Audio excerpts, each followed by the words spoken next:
salud, reactivación económica para todos los peruanos. ¿Por qué mal estructurada? ¿En qué detalles señalaría usted para decir que está mal hecha, mal estructurada? Bueno, di un par de ejemplos durante mi exposición que no fueron respondidos por el señor Pari.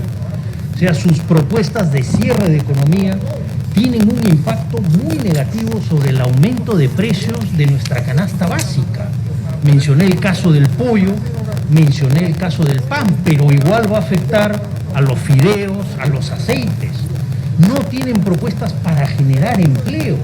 Nosotros tenemos que reconocer que lo que genera empleo en el largo plazo es la inversión privada, fundamentalmente de nuestros pequeños y medianos empresarios. Un detalle interesante, usted mencionó, varias veces ha dicho ya que si se cierra el mercado internacional, porque las importaciones, lo que va a ocurrir es que una baja de calidad y un aumento de precios. ¿Eso lo puede explicar a la gente de manera sencilla? Sí, por supuesto. Nuestros pollos comen maíz.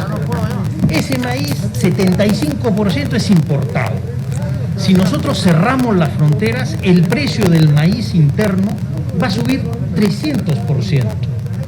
Y eso va a hacer que nuestro pollo, en vez de costar 8 soles kilo, cueste 29 soles kilo. Y eso se traduce en pobreza para nuestra gente. No se va a poder importar zapatillas extranjeras, ropa extranjera, medicamentos extranjeros. Watch live TV from 85 Plus Top Channel.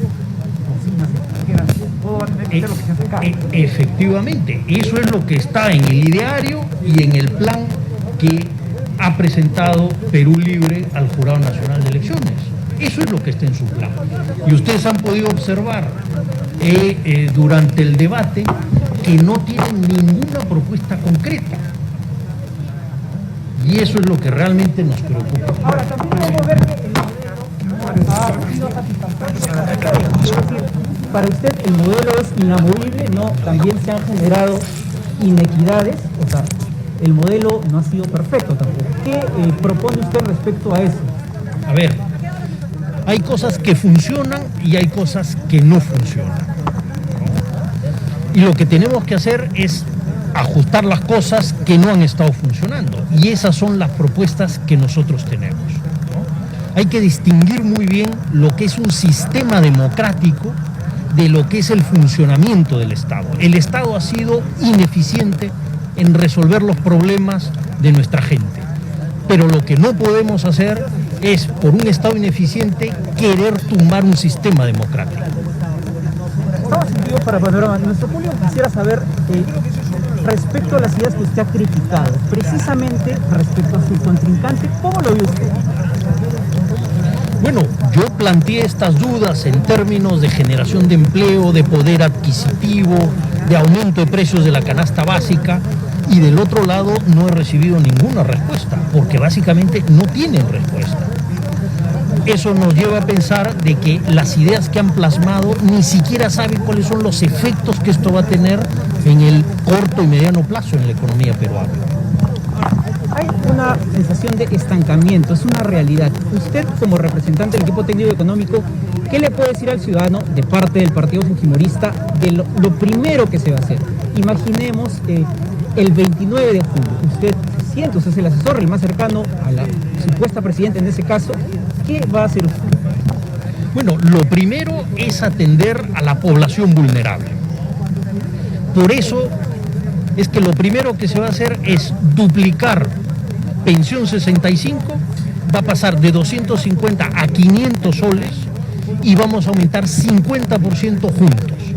Pero esto no es solo una medida por única vez. Todos los años vamos a incrementar la cobertura. Al final del 2026 vamos a tener cobertura universal para nuestra población de adulto mayor. Y vamos a llegar a 1 millón de familias en juntos. Y vamos a meter un impulso fiscal muy potente para reactivar el empleo en el muy corto plazo. Hemos puesto los casos de Mi Vivienda y Techo Propio, 2.000 millones de soles para incrementar fuertemente la oferta de vivienda a nuestras clases más desfavorecidas, y eso lo que nos va a generar son 200.000 puestos de trabajo al año. Se ha percibido, pues, yo no soy analista, pero se ha percibido como que usted fue superior. Esto no es un halago, ¿no? Ciertamente, algunos dicen que usted propinó un knockout a su contrincante. Yo quiero hacer la contraparte. Usted habla de pensión 65, pero usted en alguna ocasión usted se vio en contra, se puso en contra y él dijo que eso generaba inflación. ¿Por qué ese cambio? No, a ver, lo que pasa es que no han leído esa entrevista de hace muchos años. Por favor. Lo que ocurrió es que el titular fue ese. La pregunta que me hicieron en esa entrevista era si todos los programas sociales se iban a poder financiar con un impuesto extraordinario a la minería. Y la respuesta es no, porque ese impuesto dependía de los altos precios. Cuando bajan los altos precios, todos tus programas sociales que has creado y que son permanentes no los vas a poder financiar. Entonces, ese es el problema. No es pensión 65.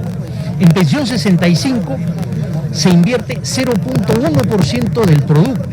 El plan que tenemos es llevar un gasto del Estado para esta cobertura universal a 0.7, 0.8 del producto al 2026.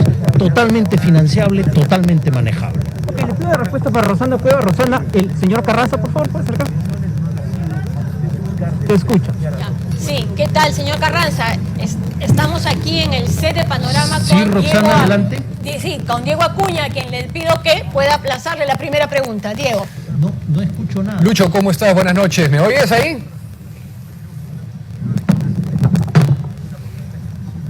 A ver, insiste. ¿Se oye ahí? Lucho, ¿me escuchas? ¿Aló? Sí. Lucho, ¿me escuchas ahí? Diego Acuña te saluda. Parece que no... Marco, ¿nos No puedes funciona decir si bien. nos está escuchando o no nos está escuchando el señor Carranza o si puedes transmitirle nuestras preguntas? Sí, Roxana, te escucho un poco mal, pero logro escuchar Ya, algo. ok, entonces ya, yo empiezo con toda la pregunta. La pregunta que tiene que ver respecto al tema de la pobreza también. En este último año ha crecido notablemente como en un 10%, pero de manera muy especial en las zonas rurales. ¿Qué se va a hacer para poder precisamente, además donde la producción probablemente pues no es tan eficiente, cómo se va a apoyar a ese amplio sector? Bueno, en este caso, como mencioné, estamos aumentando 50% juntos. Tenemos dos grandes instrumentos para las zonas rurales, una intervención y mantenimiento de las vías departamentales que están sin afirmar. Son más de 16.000 kilómetros y esto, como mencioné, implican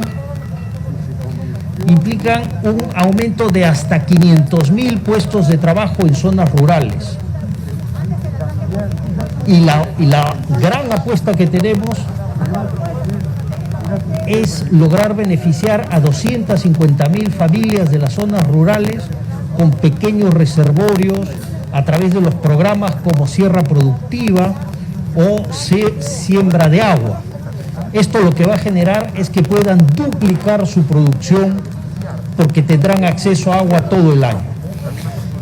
Lucho, ¿qué tal? Diego Acuña te saluda. Te quiero preguntar, del lado de Perú Libre, ¿sientes que han considerado un detalle como el déficit fiscal del 9% que tuvimos el año pasado? Porque de lo único que se habla en su plan, y ahora lo hemos escuchado más y más esta noche, es de aumentar el gasto cuando estamos en déficit fiscal. ¿Cómo percibes eso? Correctas. Por ciento y la inversión pública por lo menos un 20% para empezar a cerrar las brechas. Luego el consumo público debería bajar paulatinamente hasta un crecimiento de 3% anualizado, mientras la inversión pública permanezca en 10%. Sí. Para que esto sea sostenible, la inversión privada igualmente tiene que crecer por lo menos al 10%. Esto ya lo hemos hecho antes en el Perú y se puede volver a hacer si es que aplicamos las políticas correctas. Bien, muchísimas gracias por este enlace, señor Carranza. Muchísimas gracias y mucha suerte. Gracias a ustedes, que estén bien.